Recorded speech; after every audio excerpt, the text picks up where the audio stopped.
Coming up on the show this week, Chris Masten takes on Rick the Rock in a goal-kicking competition. We reveal our next 25 in 25 moment. And we, of course, preview this weekend's huge game against the Crows from Amy. G'day, welcome to another episode of Inside 50. Joining me as always is Ando, mate. Great to get a victory in the coast-to-coast battle. Probably couldn't quite go on with the great momentum since quarter time, though. Yeah, look, agree, mate, but might be able to put it down to a little bit that we had a 6-day break and we did come off playing the benchmark in the competition in Collingwood a week earlier. So that's a good point. I've had all week to try and come up with a really cool headline, like, you know, sunsets in the west or solar eclipse, but failed pretty dismally. God, you're a tool. I told you not to do that intro, mate. Injury news to kick off the pulse. I can report that Luke Shuey has been cleared to play against Adelaide this Saturday. I was worried. Look, it's great news. A lot of people do think it was from this cork that he sustained against the coast in this tackling contest here, but in actual fact, the public was just plain wrong. As you can see in the first quarter, this handball from Lecker, boom, hitting him right on the face. It was innocuous at the time, but I tell you, it was damaging. This is a shot taken in the change rooms after the game. Oh, immediately after the game. Makes me sick. It's just horrendous. It is. We actually had to lock him in the West Coast basement for a good week, just, you know, for his own well-being. Keep him out of the public eye. But I can tell you right now, through Inside 50, this swelling has subsided, and he's looking good.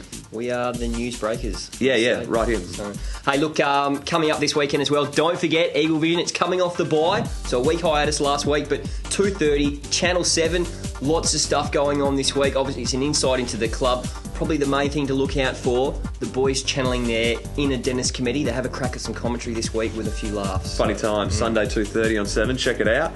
Speaking of Eagle Vision, it's doing really well. The club's pretty proud. We're pretty proud. That's why we stole another segment from them. Rick the Rock played his 150th this season, so Masto decided I'm going to have a crack at him in the goal kicking competition.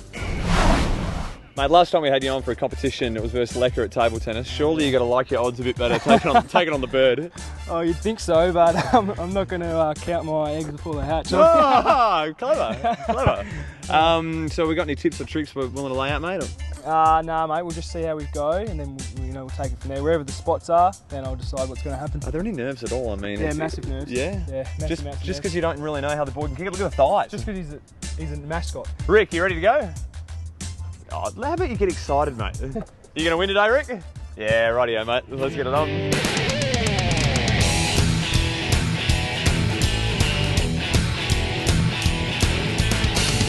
Righto, Rick, we both missed that shot then, so we'll make it nice and easy, directly in front, and you got to kick this one now, mate, because I'm not going to miss. Through the big post, mate, tall to. Where are you aiming, buddy?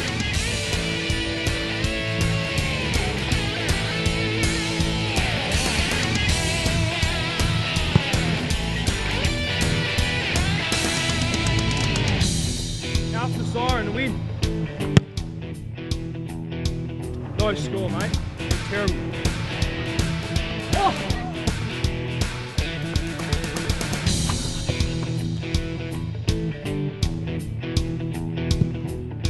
Righto, Rick, you've been terrible. I'm up, and I've pretty much won, but I'll let you, if you kick this dribble goal and I miss it, seeing that's your 150th, I'll give you the win, mate.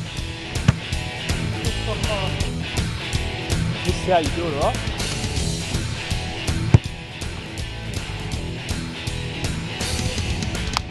What an appalling effort out here at Patterson Stadium. Really thought it'd be a lot closer. Bad luck, Rick. 150, not enough. Masto. I knew I had it.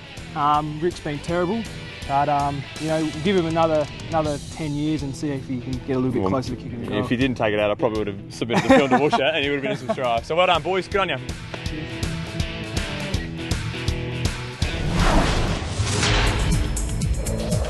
Crash.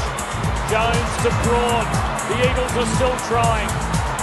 Now Kerr can keep going. And does. And does some more. And some more. Surely he couldn't from 48. Oh, he has. I don't think I would be able to do it these days with the zoning and stuff like that. It was when the football was man on man, and if people were in front of you and their man left the space, they'd more often than not follow their man instead of pushing up in your face, and the game opened up for me. Everyone was manned up and I really only had to run faster than the guy behind me. Which I think ended up being Anthony Grover, who's reasonably quick and I think a little bit quicker than me, but he must have been a little bit more fatigued. And yeah, I ended up having a few bounces and kicking the goal and got goal of the year, which is nice. My sister's still driving the car. Yeah, great goal, you know, running from half back all the way, and had some great protection along the way. Did he win the mark of the year?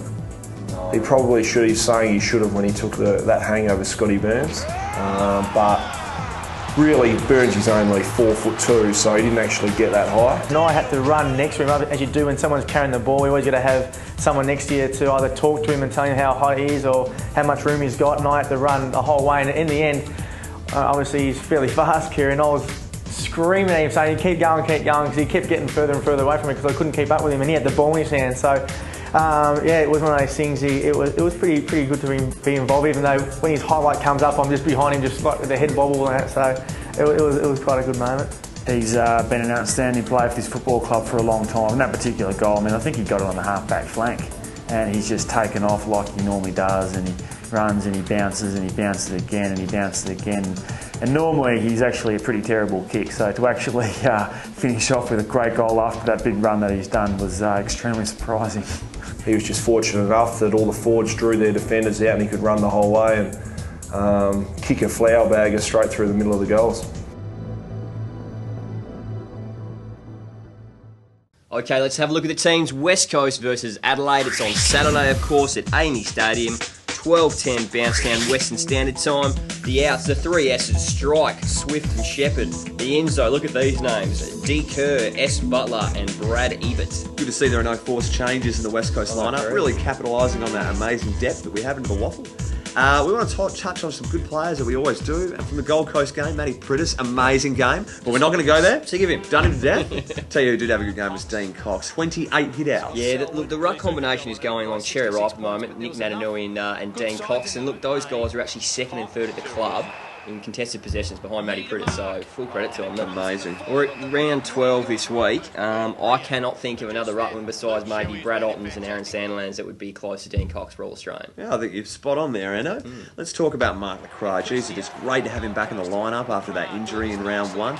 He's been pushed into the midfield as of last week and a few previous. I guess he had it 28 times, 2 goals, 9 tackles. Just a great all-round game. Exactly. Now, you touched on all-round game. I just want to throw it out there. Just going to throw it out there. Go on. Is he the most versatile forward in the AFL? I mean, he goes up, he creates pressure, he can kick goals, he gets possessions.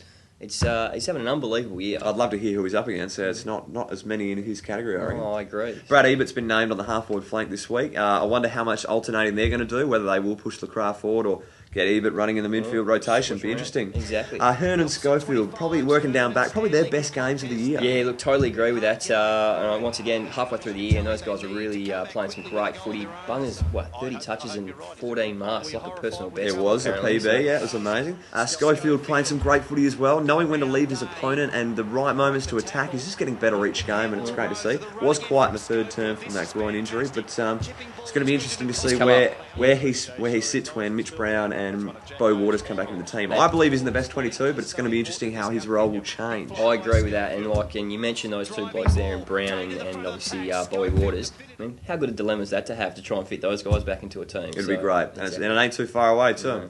That brings us to the end of the episode. Hey, look, just before we go, I want to touch on West Coast Eagles gala auction. It's a week away. You can still get tickets. Call the club. It's always a great night. The players will be there, so try and get along. We're going to leave you with the top 3. Thanks for coming inside 50.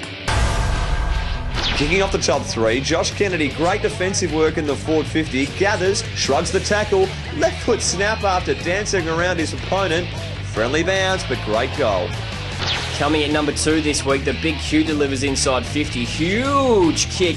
Who's front and centre? It's the Frenchman, Mark LaCroix, spins out of trouble, left foot snap. One of the best you'll see. Look to your heroes when the game's on the line. Big Q sends it deep to the goal square. Up flies Nick Natanui. If no one's going to take the mark, I'll kick the goal. Oh, Coxie, sorry about the elbow to the head, mate. Let's still be friends.